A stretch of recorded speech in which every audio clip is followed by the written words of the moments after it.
this story is based on hypotheses. This footage was recovered from a restricted archive labeled Red Hollow Acoustic Research Program. The materials you are about to see were never intended for public release. Some sections remain classified.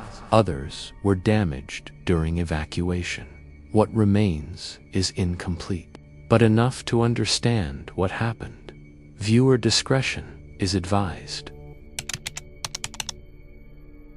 The town Red Hollow, Montana, population 1,842. A quiet, rural town surrounded by forest and empty highways, no tourist attractions, no major industries, just families, farms, and silence. In 2006, a private research contractor leased land on the outskirts of the town. Official purpose: sleep and auditory communication studies. Unofficial objective: unknown. Most residents didn't ask questions. They were told the experiments were harmless, temporary, and fully controlled. At first, nothing seemed out of the ordinary. The facility focused on acoustic response testing. Researchers studied how the human brain reacts to specific sound frequencies during rest, particularly familiar voices, emotional triggers, pattern recognition. Internal documents mention something called cognitive compliance through auditory stimuli. The idea was simple. If the brain trusts the voice, it follows the instruction. What the researchers didn't anticipate was what would happen when the system started responding on its own. First incidents in early 2009. Residents began reporting strange auditory experiences. Not noises, not whispers, but voices. The voices always sounded familiar. A mother heard her daughter calling from the yard. Man heard his wife asking him to open the door. A child heard his father speaking from the hallway. The problem was, those people were already inside the house.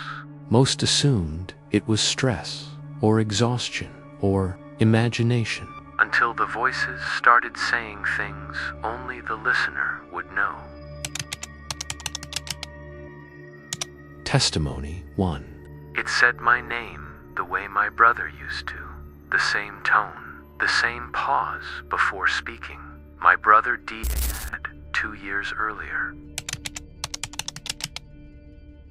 The voices appeared only at night, between 1 o'clock and 4 a.m. They never shouted. They never demanded that. They simply asked, "Open the door. Come outside. I need your help."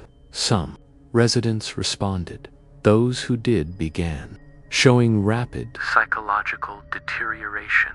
Symptoms included insomnia, disorientation, paranoia, uncontrollable speech, emotional detachments. Several individuals were found speaking to empty rooms for hours. 2 were later hospitalized. 1 passed away and 1 disappeared.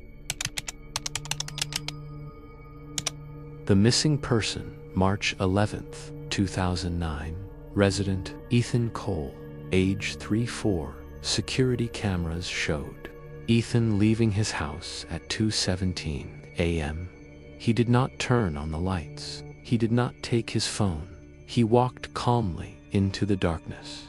Audio from the camera captured a faint voice. "Ethan, we're waiting." His body was never found. Internal emails from the research team show increasing concern. One message reads, "The auditory responses are no longer controlled." Another states, "The system is adapting."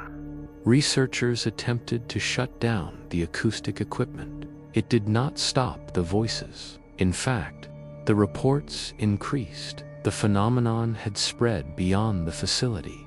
It was now inside the town.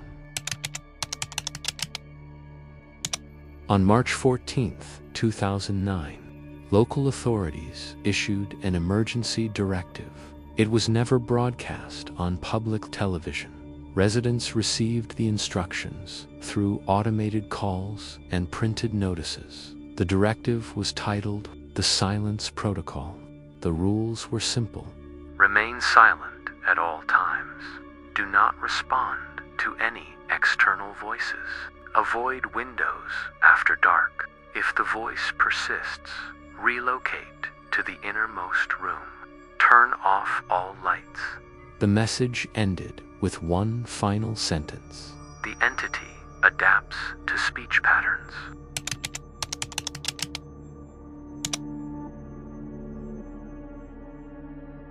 Psychological impact.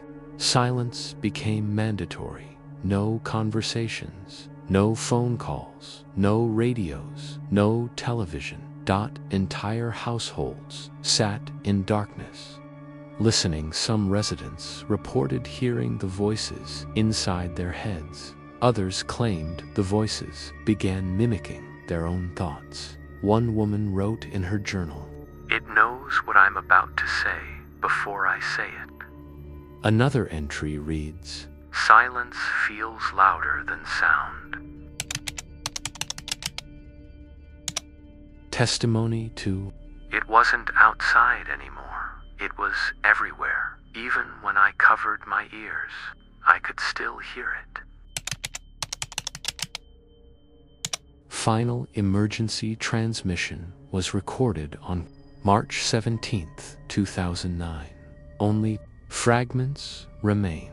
The phenomenon exhibits advanced vocal mimicry. Direct response increases cognitive vulnerability. Silence is the only effective defense. The signal cuts off abruptly. No further instructions were issued. Within 72 hours, Red Hollow was evacuated. Residents were relocated without explanation. The research facility was dismantled. All equipment was removed. Official records state, "No anomalous activity detected." But several former residents reported the same thing. They still heard the voices, not outside, at night, but in their dreams.